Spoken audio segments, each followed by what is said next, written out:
G'day guys, it's Rob from TAP. Just want to share one that we have in today. We've got a 2007 Ford Focus that's coming for an intermittent no crank.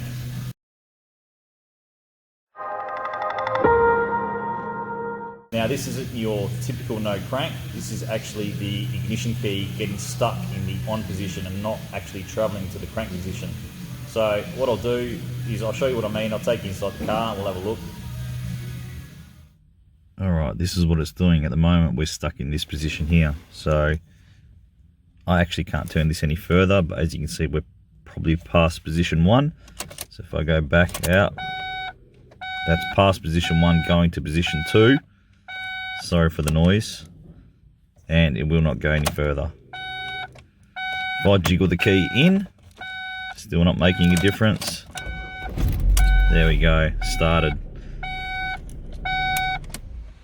And here is our culprit, the ignition switch on the back of the ignition lock housing. So it's probably not something you would expect, right? You would think to yourself that being just an electrical component, that it probably wouldn't be the part that's failing, more mechanical fault inside the maybe cylinder lock housing. But as you can see, I'll show you what's actually happening here.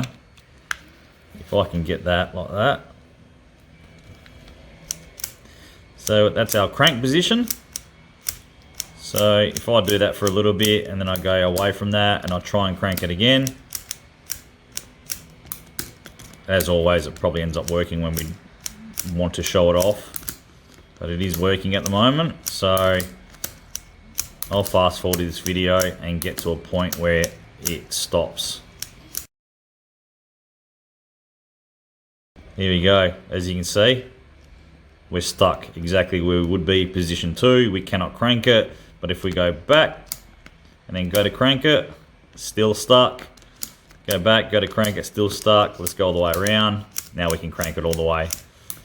So we have an internal fault in this ignition switch assembly. So we can see the problem here, guys. I've just taken the front of the ignition switch off, and if we look inside the actual rest of the switch there, we've got that little floating piece.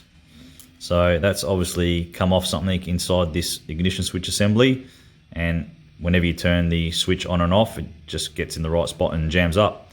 So that's what's causing our issue. So let's get the new ignition switch on, confirm it's 100% right, and ready to go.